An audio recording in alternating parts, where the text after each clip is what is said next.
to thank those who have been watching these videos, this series that I've been doing. Several people have asked what's my motivation behind doing these videos, and there really isn't anything major. I mean, I saw some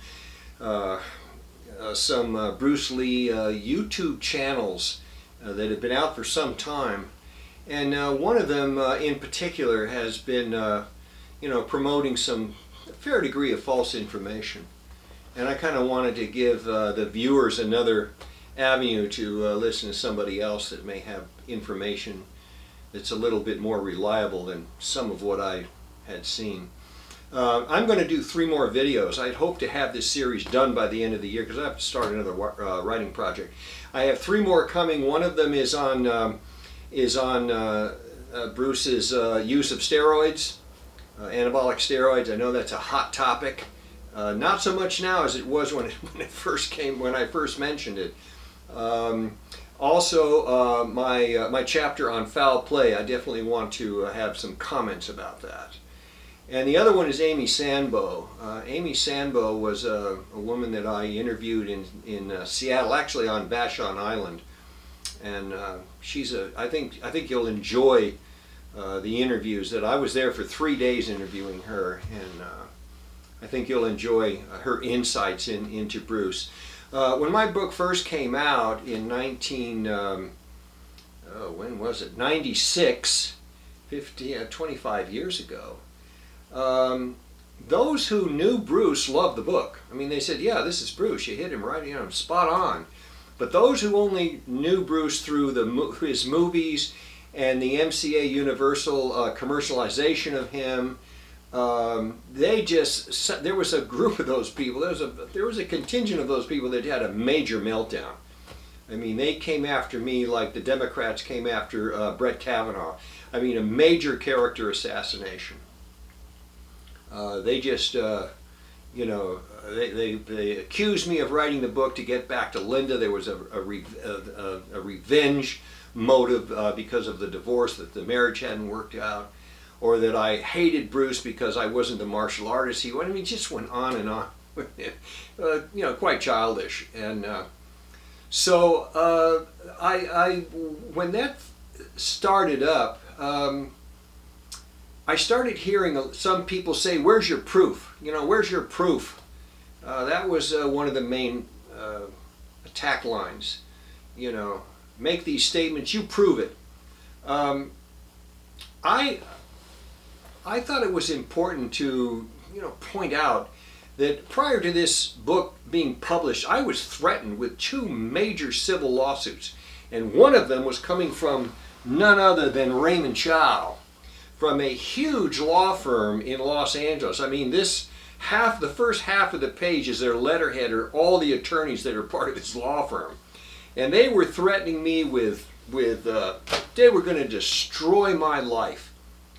And they weren't playing games. I mean, the other lawsuit wasn't as severe as this one, but they were pretty adamant about they were going to take me to court if this book were published.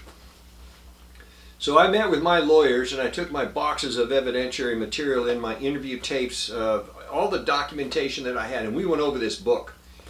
And they looked at all my documentation, and they gave me a green light. They said, we can prove this up in court.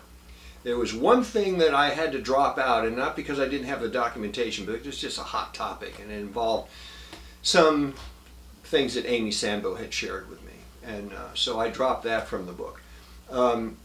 But there's a rule of law which says that the truth is an absolute defense. When it comes to slander, libel, and character assassination, all of those things you get sued for, that is the standard, that the truth is an absolute defense. You don't have to do anything else. If it's a truthful statement that you made, you can't be found liable. That's just it. You're going to prevail in a civil lawsuit.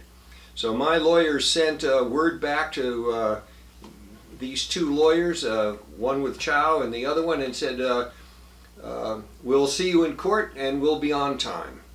And that was the end of that. We never heard from them again. And one of the reasons was because anybody suing me for slander and such, if they're shown to be that they were filing a malicious lawsuit, let me give you an example.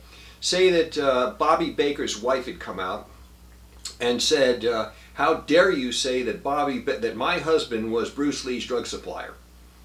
And I present my evidence. I come into court and I present my evidence and I say, well, here are these drug letters. I didn't have them at the time, but say that I did.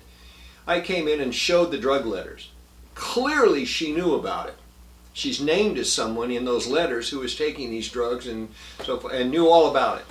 I can then turn around and sue her for filing a malicious lawsuit against me, and she can lose major damages.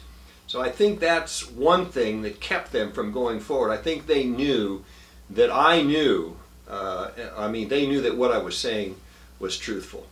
The other thing that happened was that around the time that I got tired of this barrage of hatred coming from this one faction of the diehard Bruce Lee fans, I finally issued what was called the $25,000 challenge. And what I did was I said, I will put up $25,000 of my money into an escrow.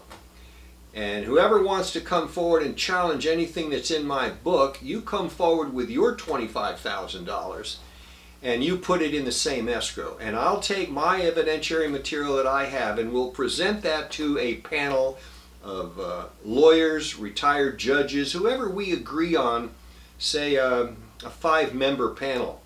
And if they rule in my favor, I get your $25,000. If they rule in your favor, you get my $25,000. That was it. And it was open to anybody. Anybody that wanted to come forward and challenge anything that I stated in my book, they could do so. But the catch was that if I won their $25,000, that I wasn't going to keep it. I would donate that money to the Bruce Lee Foundation. So I don't get a nickel. And they turn out to be a hero because they're essentially donating their $25,000 to the Bruce Lee Foundation. Not one person ever in all these years has taken me up on that challenge. Not one. So I felt that had some merit to it. I think there were a lot of people that thought it was an easy way to go to say make him, put forth his information. The other thing is that there's a fair amount of things that I was told in interviews and some people who gave me documents that were done in confidence. They were all confidential sources. And I know in the interview tapes when I had the tape recorder on the table, I said, if at any time you're telling me something that is off the record and confidential, you state that on the tape, or you can shut the tape off. They have the same button I have. And so anything that was told to me in confidence, I kept in confidence. Because I wouldn't be much of a biographer. It wouldn't last very long. If people told me things in confidence, or as an investigative journalist, and then no sooner did they tell me that I named my sources. There's also, the only way around this is I can be required by a court subpoena to bring my documentation forward. I would have done that only if it was shown to a judge in chambers. I wouldn't have presented it publicly.